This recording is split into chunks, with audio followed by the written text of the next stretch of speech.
마지막 시간입니다.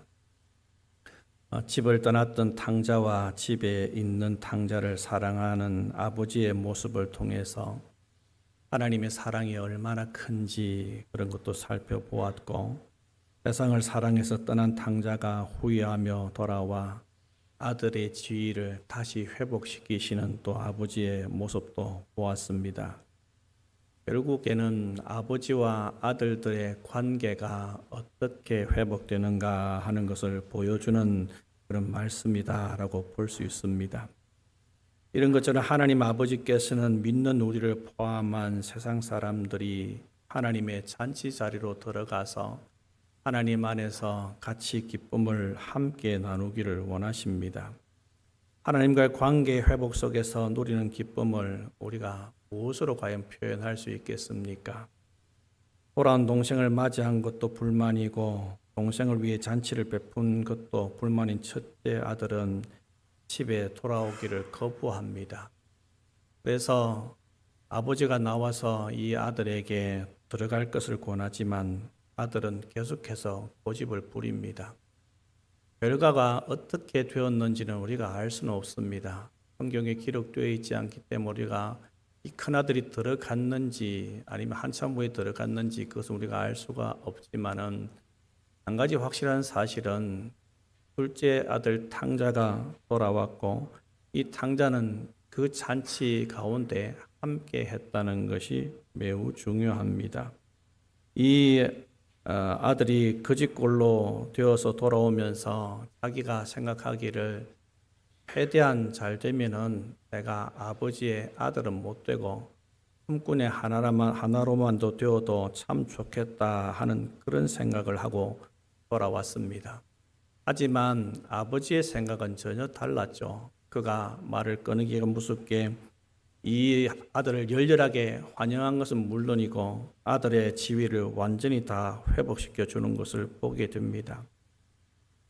우리가 하나님의 사랑을 처음 알았을 때의 모습을 한번 생각해 보시기 바랍니다. 과연 그때 우리의 마음이 어떠했습니까? 사도 바울은 자신을 아주 부족한 사람이라 그렇게 말을 했습니다. 부활장 고린도전서 15장에 보면 만삭되어 나지 못한 자 같은 나 이렇게 자신을 표현했습니다. 그래서 성경을 쭉 살펴보면 하나님 앞에서 자신이 얼마나 부족한 존재인지에 대해서 여러 사람들이 이야기를 했는데, 대표적으로 한 4가지 정도 한번 살펴보겠습니다. 시편 22편 6절 말씀 한번 보겠습니다. 나는 벌레요 사람이 아니라 사람의 비방거리요 백성의 조롱거리니이다. 아멘. 이 말씀은 다윗이 한 표현인데 예수님의 그 십자가의 고난과 죽으심을 예표하는 그런 글이 22편에 기록되어 있습니다. 그와 동시에 이 표현은 자기 자신을 향한 그런 표현이라고 볼 수가 있죠. 나는 벌레요 사람이 아니라. 그리고 시편 39편 4절 5절에도 이렇게 표현을 하고 있습니다. 같이 읽겠습니다. 여호와여 나의 종말과 연한이 언제까지인지 알게 하사 내가 나의 연약함을 알게 하소서. 주께서 나를 한 뼘 길이만큼 되게 하심에 사람은 그가 든든히 서 있는 때에도 진실로 모두가 허사뿐이니이다. 아멘. 여호와여 나의 종말과 연한이 언제까지인지 좀 알게 해 주십시오. 그래서 얼마나 연약한지 깨닫게 해 주시기를 소원합니다 하는 그런 기도가 들어 있습니다. 이것도 역시 다윗이 한 그런 말입니다. 창세기 18장 27절에서는 아브라함이 이렇게 말합니다. 같이 읽겠습니다. 아브라함이 대답하여 이르되 나는 띠끌이나 재와 같사오니 감히 죽게 아뢰나이다. 또 고린도전서에도 보면 바울이 이렇게 말합니다. 나는 사도 중에 가장 작은 자라. 나는 하나님의 교회를 박해하였으므로 사도라 칭함받기를 감당하지 못할 자니라. 사도 바울만큼 큰 일을 많이 한 사람이 없는데도 불구하고 사도 바울은 자기 자신을 향해서 나는 사도 중에 제일 작은 자다. 나는 예수님 이전에 교회를 열심히 박해했던 사람이기 때문에 하도라 부름받기도 부끄러운 그런 존재다 이렇게 말을 하고 있습니다. 하나님이란 존재 자체가 굉장히 위대하고 거룩하시고 광대하신 분이시기 때문에 그 앞에 서기만 서면 우리는 한없이 작아지게 되어 있습니다. 그래서 성경에서는 하나님을 만난 사람들이 하나님을 만나고 난 다음에 큰 두려움에 휩싸이게 되는 것을 보게 됩니다. 모세도 그러했고 이사야도 그러했고 아브라함도 하나님 앞에서 두려워 떨었습니다. 우리가 하나님의 앞에 설 때에 자신이 얼마나 부족한 존재인지 먼저 깨닫는 것이 굉장히 중요합니다. 이 탕자는 멀리 떠나서 살아가다가 아픔과 고통이 자기 삶에 찾아왔을 때 자기가 얼마나 무능한 존재인지 자기가 아버지 앞에서 아들이라 일컬음을 받을 수 없는 자격 없는 그런 자인 것을 절실하게 깨달았습니다. 바로 그 깨달음이 아버지께로 돌아가게 하는데 귀중한 결정적인 계기가 되었다 이렇게 볼 수 있습니다. 사람들은 보통 어떤 때에 하나님을 찾습니까? 자신의 삶에 큰 어려움과 고통스러운 일을 만나게 되면 많은 사람들이 하나님께로 돌이킵니다. 그런 환경적인 고통과 아픔이 없을지라도 위대하고 광대하신 하나님을 만나고 나면 자신이 얼마나 부족한 존재인지 깨닫게 됩니다. 그런 부족을 아는 상태에서 하나님의 사랑을 받았다면 그 사랑이 얼마나 크게 다가오겠습니까? 누가복음 15장에 세 개의 비유가 나온다라고 제가 말씀을 드렸습니다.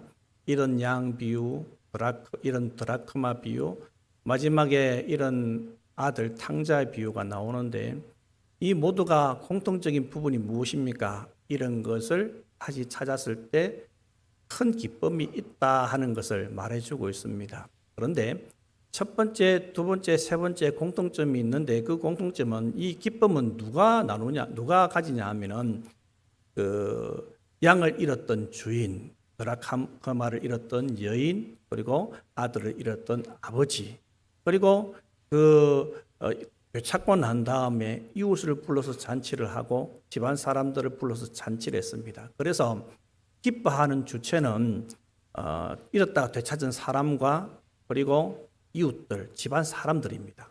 그런데 세 번째 나오는 이 탕자의 비유에서는 기뻐하는 존재가 또 있습니다. 누구일까요?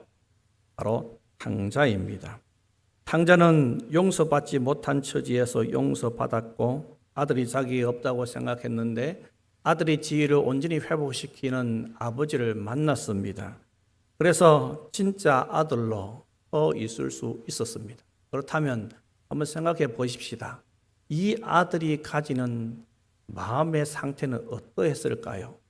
종들이 자기 아들이 돌아온 것 때문에 잔치 벌이는 것 때문에 온 집안 사람이 다 기뻐했습니다. 이웃 사람들도 이런 걸 찾은 것 때문에 같이 잔치를 벌이니까 기뻐했습니다. 그런데 정작 당사자 이 사람을 보십시오. 이 사람은 단순하게 기뻐할 수 있는 처지가 아닙니다. 어떠했을까요? 말할 수 없는 큰 감사와 감격이 넘쳤다는 것을 우리는 충분히 추측해 볼 수 있습니다. 예수님의 말씀을 들으러 왔던 세리와 죄인들을 한번 생각해 보십시오. 이 사람들은 자기들을 용납하고 받아들여 주시는 그 예수님 때문에 이 예수님의 말씀에 귀를 기울일 수밖에 없었습니다. 세상적으로 손가락질 받는 사람이었는데 그 훌륭한 예수님께서 나를 받아주신다. 얼마나 감격하겠습니까? 세리장이었던 삭개오를 한번 보십시오. 이 삭개오가 돌 무화과 나무에 올라가서 예수님께서 어떤 분이신 줄 알아보기 위해서 그곳에 올라갔는데 예수님께서 지나가시다가 삭개오야, 내가 오늘 너희 집에 유하여야 하겠다 하는 이 말씀을 듣고 기쁨으로 내려와서 예수님을 영접하고 예수님을 자기 집에 모셨습니다. 그리고 나서 예수님한테 이렇게 말을 합니다. 예수님, 제가 가지고 있는 소유의 절반을 가난한 사람들한테 나누어 주겠습니다. 그리고 만약 제가 다른 사람을 속여 빼앗은 것이 있으면 제가 4배나 갚겠습니다 라고 이렇게 말을 합니다. 그가 그렇게 말한 이유가 무엇일까요? 오늘 집은 진짜 기분 굉장히 좋네. 애들 표현하면 오늘 집은 째진다. 내가 그러니까 내 가지고 있는 재산 풀게. 사람들이 기분 좋고 막 행복한 일이 있으면 내가 오늘 한턱 쏜다. 그렇게 말을 하죠.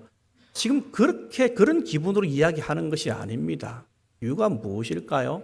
단순한 그런 기분이 아니라 자기가 가지고 있는 재산보다도 그 값어치 있는 것을 이 사람이 깨달아 알았기 때문에 그것을 거의 내어놓을 수 있는 겁니다. 여러분 그 통장에 만약에 20억이 있다고 칩시다. 그리고 20억 중에 10억을 뚝 떼어내어서 제가 가는 사람을 위해서 주겠습니다. 쉬울까요? 어려울까요? 굉장히 어렵습니다. 이 삭개오는 자기가 가지고 있는 재산보다 더 귀중한 예수님을 만났고 그 예수님이 얼마나 귀중하고 소중한 분이신 줄 깨달아 알았기 때문에 그 예수님 만난 기쁨이 있었기 때문에 기꺼이 그 일을 할 수 있었던 것이라 볼 수 있습니다. 성도에게 있어서 이런 기쁨은 단지 회복 자체 때문에 생기는 것이 아닙니다.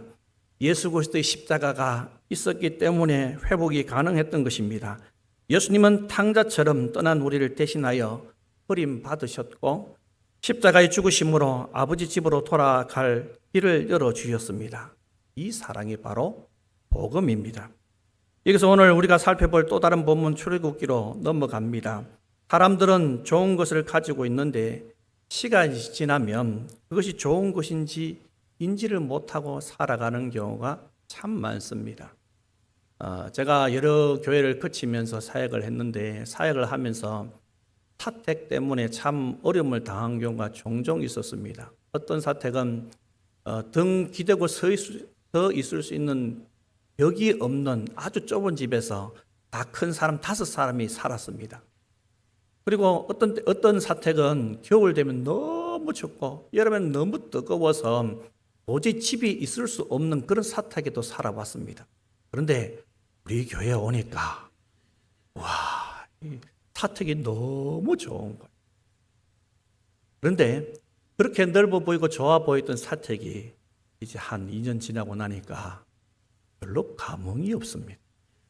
그렇게 넓게 보이지 않습니다. 그 이유가 무엇입니까? 사람의 눈과 감각은 시간이 지나면 익숙한 것에 무감각해지기 때문에 그렇습니다. 이처럼 아버지 집에서 누리는 은혜도 처음에는 감격스럽지만 익숙해지면 은혜가 아니라 그냥 일상으로 느껴지게 되어 있습니다. 바로 이 지점에서 우리가 오늘 설교의 제목처럼 또 나갈까 하는 그런 유혹에 직면하는 것입니다. 은혜를 감격으로 누릴 때 우리는 나가지 않지만 익숙함 속에서 감사를 잃으면 다시 과거가 좋아 보이기 시작합니다. 아버지의 용납으로 다시 아버지 집에서 아들로 살아가지만 시간이 지나면 그 감격이 점점 줄어듭니다. 하나님의 사랑을 처음 알았을 때 교회에 오는 것이 얼마나 즐겁습니까? 찬양하는 것이 얼마나 좋습니까? 기도하는 것이 너무너무 좋습니다. 예수님을 믿는 사람을 만나면 아이고 너도 교회에 다니나 나도 교회에 다녀 라고 말하는 것이 너무 행복합니다. 그런데 그런 모습이 항상 좋은 모습으로 계속해서 지속됩니까? 그렇지 않습니다. 사람들이 오랜 세월 동안 같은 위치에서 같은 삶의 패턴을 가지고 살아가게 되면 매너리즘이라는 것에 빠지게 됩니다. 그래서 영적인 신선함은 사라지고 마음은 다시 세상 곳곳을 기웃거리는 그런 사람으로 바뀌게 됩니다. 그러다 보면 과거 불신자였던 시절의 삶이 다시 떠오르고 그때로 돌아가고 싶은 유혹이 문득 마음을 흔들게 됩니다.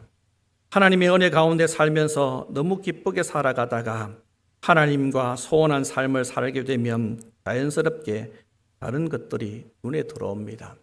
예수님 믿고 나서 하나님의 사랑이 너무 좋아 그 사랑에 젖어 살아가다 보니까 술하고 담배가 싫습니다. 그래서 술과 담배를 완전히 끊은 사람이 있습니다. 그러다가 하나님의 은혜가 있을 땐 참 좋은데 영적으로 메말라 있게 되면 죄의 유혹이 쉽게 다가오는 겁니다. TV 광고에 보니까 이런 광고가 나옵니다. 차가운 얼음에 맥주를 따라가서 벌컥벌컥 마시는 그 모습을 보면서 이야, 정말로 시원하겠다.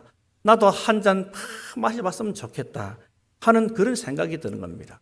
그러면서 과거를 회상하고 그때 그것도 괜찮았다라고 생각합니다. 오늘 출애굽기 본문을 살펴보면 이스라엘 백성들은 이제 광야 생활한 지가 한 달 정도 지났습니다.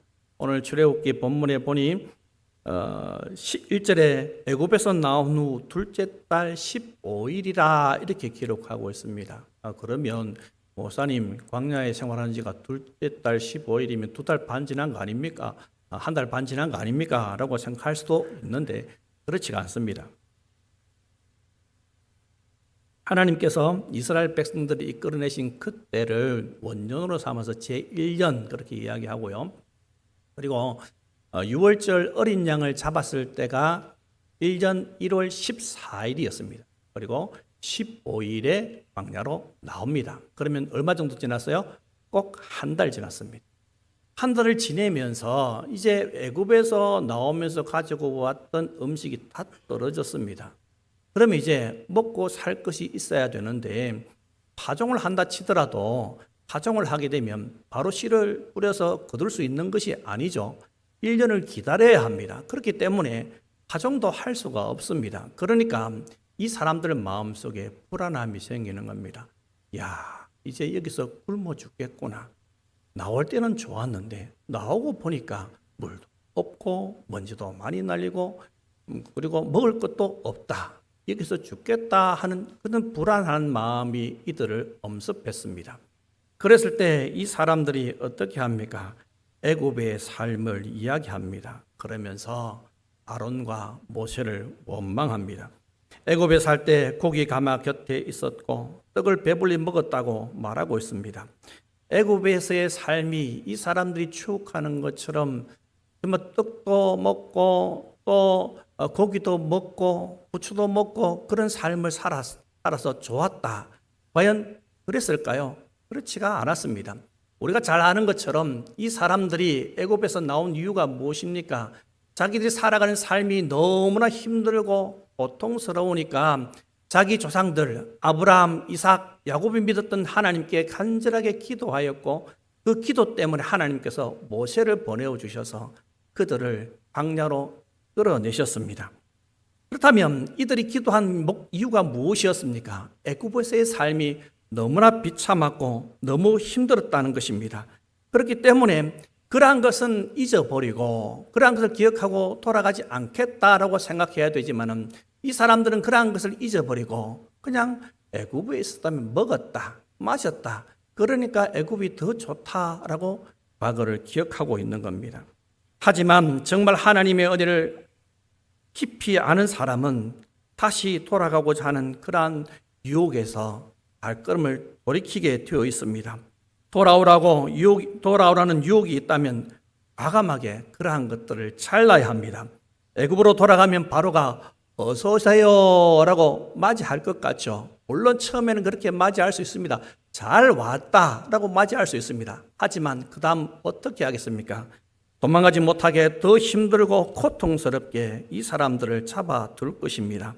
애굽으로 돌아가려고 하는 생각은 꿈에도 하지 않는 것이 맞습니다.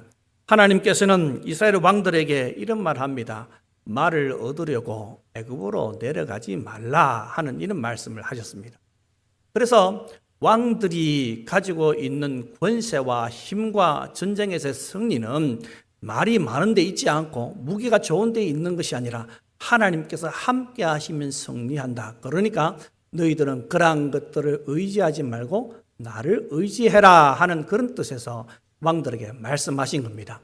그리고 또 한 가지 구체적으로 이야기한다면은 그러한 것들을 사기 위해서 애굽으로 내려가게 되면 자연스럽게 애굽의 문화와 그들이 섬기고 있는 신들에 대해서 접하게 되어 있습니다. 그럼 어떤 일이 생기겠습니까? 자연스럽게 악한 것들이 이스라엘 백성들 가운데 들어올 수 있다는 겁니다. 그렇기 때문에 하나님께서는 그러한 것들을 멈추라, 하지 말라라고 말씀하신 것이고 그 말씀하신 그것 때문에 사람들은 신앙을 지킬 수 있게 되는 겁니다. 사도 바울은 과거 예수님 알지 못하는 삶을 동경하는 것에 대해서 이렇게 표현했습니다. 로마서 6장 20절 21절 말씀 같이 읽어보겠습니다. 너희가 죄의 종이 되었을 때에는 의에 대하여 무슨 열매를 얻었느냐? 이제는 너희가 그 일을 부끄러워하나니 이는 그 마지막이 사망임이라. 아멘. 예수님을 알지 못했을 때, 즉 애굽에서 생활할 때에 죄의 종으로 살아갈 때다, 이렇게 표현을 하고 있습니다. 그러면서 로마 성도들이 예수님을 모르고 죄의 종으로 타면서 살 때의 열매를 부끄러워한다라고 말하고 있습니다. 왜 부끄러워합니까? 예수님을 모를 때 그저 돈이 다인 줄 알고 살았던 삶, 예수님을 알지 못했을 때 그저 성공만을 위해서 살았던 삶, 세상의 가치관으로 똘똘 뭉쳐서 하나님 없이 성공하려고 했던 모든 삶의 몸부림이 부끄러운 것이다 라고 말하고 있습니다. 그리고 그 마지막은 뭐라고 이야기하고 있습니까? 바로 사망이다 라고 말하고 있습니다. 세상으로 다시 돌아가고자 하는 욕망이 순간순간 고개를 들 것입니다. 하나님의 뜻대로 살겠다고 다짐을 거듭하더라도 우리의 신앙심이 식어질 때면 어김없이 그런 의에 대해서 자유하며 죄의 종로를 했던 삶으로 돌아가고자 하는 생각이 올라올 것입니다. 거기에 한번 빠지기 시작하면, 내 마음을 거기에 주기 시작하면 그 늪에서 빠져나오는 것은 매우 어렵습니다. 그런 곳의 마지막은 사망입니다. 결국에는 하나님과의 관계가 끊어져 죽을 수밖에 없습니다. 애굽으로 내려가지 말라고 강력하게 말씀하신 이유는 단지 그곳이 살기 쉽지 않은 곳이기 때문에 그렇게 말씀하시는 것이 아닙니다. 하나님을 떠날 수 있는 유혹의 요소들이 너무 많기 때문에 세상으로 돌아가지 말라, 애굽으로 눈을 돌리지 말라라고 말씀하신 것입니다. 그렇다면 어떻게 하면 우리가 그런 유혹에서 넘어가지 않을 수 있는지 한번 생각해 보십시다. 컴퓨터 반도체를 보면 기본 개념은 0과 1입니다. 전류가 흐르지 않으면 0, 전류가 흐르면 1. 그래서 흘렀다 흐르지 않았다 이것을 반복하면서 계산도 하고 그림도 그리고 그렇게 하는 겁니다. 반도체 한 칸이 비어 있으면 한 칸이 있으면 무조건 0 아니면 1이 된다는 겁니다. 이런 것처럼 우리의 마음도 이와 같습니다. 우리 마음에 하나님의 은혜와 사랑이 없으면 그냥 이것을 없는 걸로 그치는 것이 아니라 다른 것이 들어오게 되어 있습니다. 우리 속에 하나님의 은혜가 없으면 다른 것들이 내 마음을 차지한다는 겁니다. 우리 속을 비워두지 말고 무언가로 채워야 합니다. 무엇으로 채워야겠습니까? 하나님의 말씀으로 채우고, 기도로 채우고, 찬양으로 우리의 속을 채워야 합니다. 신앙생활에 왕도가 있으면 얼마나 좋겠습니까? 내가 그냥 입 딱 벌리고 누워있으면 내 입에 감이 툭툭 떨어진다면 얼마나 좋겠습니까? 하지만 신앙생활이라는 것이 그렇게 쉽게 지워지는 것이 아닙니다. 영적인 일에는 정말로 힘을 내야 영적인 삶을 제대로 살아갈 수 있습니다. 그 중심에 뭐가 있습니까? 바로 기도와 말씀이 있습니다.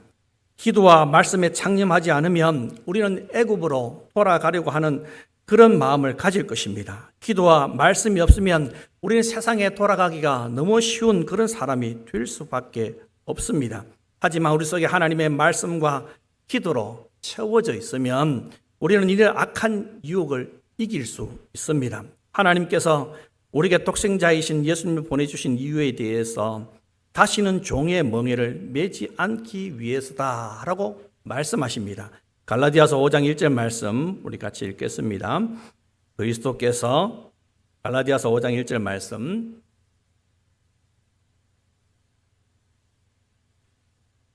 갈라디아서 5장 1절 말씀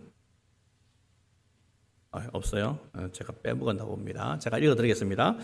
그리스도께서 우리를 자유롭게 하려고 자유를 주셨으니 그러므로 굳건하게 서서 다시는 종의 멍에를 매지 말라. 다시는 종의 멍에를 매지 말라. 다른 말로 이야기하면 애굽으로 돌아갈 생각도 하지 말고 애굽으로 얼굴도 향하지 말라 하는 그런 말씀입니다. 그리고 우리가 이런 유혹에 넘어가지 않기 위해서는 한 가지를 기억해야 되는데 그것이 바로 뭐냐면 하나님의 은혜입니다. 하나님께서는 이스라엘 백성들이 출애굽을 시작으로 광야 생활을 할 때 기념할 만한 것들을 계속해서 보여주십니다. 절기 같은 것이 대표적인 것입니다. 6월절을 지키면서 애굽에서 애굽 사람들 그리고 애굽의 모든 짐승들 첫째가 다 죽을 때 하나님께서 기적적으로 이스라엘 백성들에게는 단 한 명도 죽지 않고 단 한 마리의 짐승도 죽지 않게끔 하나님께서 만들어 주셨던 그것을 기억하면서 하나님께서 얼마나 큰 능력과 위엄으로 인도하셨는지 그것을 기억하게 하십니다. 초막절은 또 어떠합니까? 광야에서 살았지만 하나님께서 늘 보호하시고 인도하신 것을 기억하게 하십니다. 이스라엘 백성들이 아까 보았던 출애굽기의 말씀에서 이러한 하나님의 은혜들을 기억했다면 다시 과거로 돌아가겠다, 애굽으로 돌아가겠다 하는 말을 할 수가 있겠습니까? 하나님께서 우리한테 주신 은혜도 분명히 있습니다. 그 베푸신 은혜가 얼마나 컸는지 우리한테 기억이 있습니다. 이런 것을 기억하고 우리는 열심히 되뇌어야 합니다. 탕자는 아버지께서 어떤 사랑으로 자기를 받아주셨는지 잘 기억하고 살아야 합니다. 지루한 일상이 반복될지라도 그 지루한 일상이 얼마나 값진 것인지 얼마나 감사하고 좋은 것인지 이 아들은 잊지 말아야 합니다. 우리가 주일마다 교회에 나오는데 이 주일에 교회에 나오는 것이 습관을 쫓아서 교회에 나오는 것 참 잘한 것입니다. 그런데 이렇게 습관을 쫓아서 교회에 나오다 보면은 그냥 교회에 나가야 하는 날이기 때문에 나오는 거지 뭐 이렇게 생각하기 쉽습니다. 그냥 일상으로 돌아가는 것입니다. 하나님의 은혜가 너무 감사해서 교회에 나오다가 이제 일상이 되어버렸습니다. 그러니까 매 주일마다 교회에 나오는 것이 감사가 되지 않습니다. 하지만 여러분 분명히 기억하시기 바랍니다. 이것이 얼마나 큰 은혜인지, 우리가 이곳에 앉아 있는 것 자체가 얼마나 큰 은혜인지 그것을 우리가 잊지 말아야 합니다.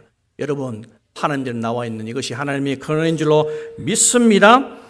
우리가 살아가다 보면은 이러한 것들에 대해서 무감각하고 이러한 것들에 대해서 무감각하게 되면은 자연스럽게 세상의 유혹이 우리한테 찾아오게 되어 있습니다.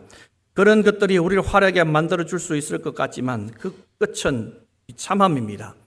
애굽의 세상 것을 바라보지 말고 우리 다 같이 하나님을 바라보십시다. 세상 것에 취하지 말고 하나님의 말씀과 기도에 취합시다. 세상 것으로 충만하지 말고 하나님의 영으로 충만하십시다. 유혹은 계속될 것입니다. 그러나 여러분, 우리 다시 또 나가지 마십시다. 하나님의 은혜로 돌아왔다면 은혜 안에 거하십시다.